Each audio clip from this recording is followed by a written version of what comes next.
L'épitrocléite du coude, aussi appelée épicondylite médiale ou encore golfer's elbow, est une pathologie commune qui concerne moins d'1% de la population. La douleur de l'épitrocléite du coude se caractérise par une douleur au niveau de la face médiale du coude qui peut parfois diffuser dans l'avant-bras. Si vous voulez en savoir plus sur cette affection, on y a consacré une vidéo sur notre chaîne YouTube, on vous invite à aller la regarder. Gardez en tête que cette vidéo ne fait pas office de consultation médicale.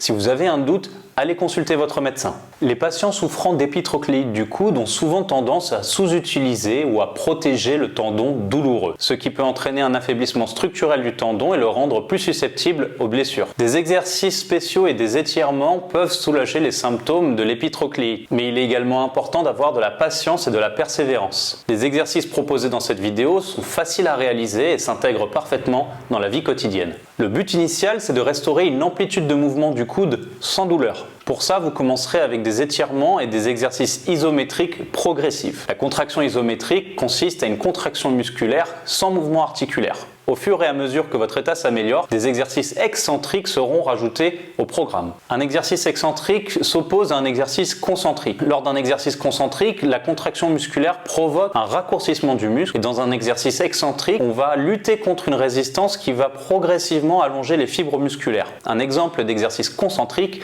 consiste à placer un poids dans sa main et de fléchir le coude en le ramenant vers le corps. A l'inverse, l'exercice excentrique visera à ramener progressivement le coude en extension tout en contrôlant le mouvement et en résistant légèrement à la gravité. L'objectif global de ces exercices est d'augmenter la force au-delà de la force que vous aviez avant votre blessure.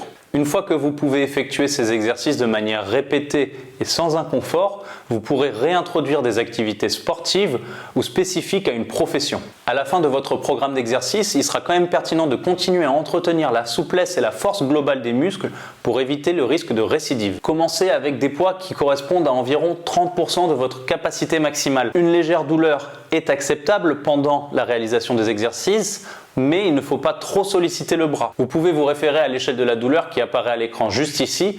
La douleur, elle, ne doit pas dépasser 2 sur 10 maximum. Il est conseillé de faire ces exercices 2 fois par jour, tous les 2 jours, pendant 3 mois.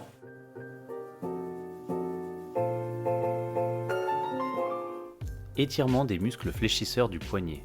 Étirez le bras affecté devant vous, la paume vers le haut. Détendez votre poignet permettant à votre main de se reposer et de retomber. À l'aide de votre autre main, tirez la main affectée vers l'arrière et vers votre corps. Maintenez l'étirement pendant environ 30 à 45 secondes, faites une pause d'environ 30 secondes et répétez 3 fois. Exercice isométrique des muscles fléchisseurs du poignet dans l'avant-bras. Tenez un poids dans la main du coude douloureux et asseyez-vous. Reposez votre bras sur votre cuisse ou sur une table, la paume tournée vers le haut. Le coude doit être plié et votre poignet tendu. Maintenez le poignet en position de flexion pendant 30 secondes, puis relâchez. Après une courte pause, utilisez votre main libre pour aider à remettre le poids dans sa position d'origine. Répétez cet exercice 2 fois de plus. Exercice de mobilité du haut du corps en position allongée. Allongez-vous sur le côté, le genou et la hanche supérieure fléchis à 90 degrés. La jambe inférieure, elle, est étendue.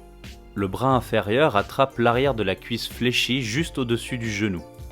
Avancez votre bras supérieur en avant et dessinez un cercle dans le sens contraire des aiguilles d'une montre avec votre bras tendu autour de vous. Répétez environ 8 fois. Après une courte pause, répétez cette série d'exercices 2 fois de plus. Exercice excentrique des muscles fléchisseurs du poignet dans l'avant-bras. Tenez un poids dans votre main du coude douloureux et commencez avec 1 ou 2 kg. Reposez votre bras sur votre cuisse ou sur une table, la paume tournée vers le haut, votre coude lui doit être plié et votre poignet tendu. Abaissez progressivement la main avec le poids dedans et utilisez votre main libre pour aider à remettre le poids dans sa position d'origine. Répétez environ 10 à 15 fois et après une courte pause, répétez cette série d'exercices 2 fois de plus. Exercice excentrique des muscles pronateurs dans l'avant-bras. En position assise, votre avant-bras concerné repose sur une table devant vous. Votre main tient un poids à une extrémité, vous pouvez également utiliser un manche à balai pour réaliser cet exercice.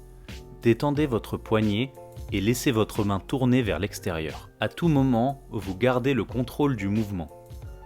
Utilisez votre main libre pour aider à remettre le poids dans sa position d'origine et répétez environ 10 à 15 fois. Après une courte pause, répétez cette série d'exercices 2 fois de plus. Retrouvez l'intégralité de nos vidéos conseils sur notre chaîne YouTube Ostos Collectif d'ostéopathes.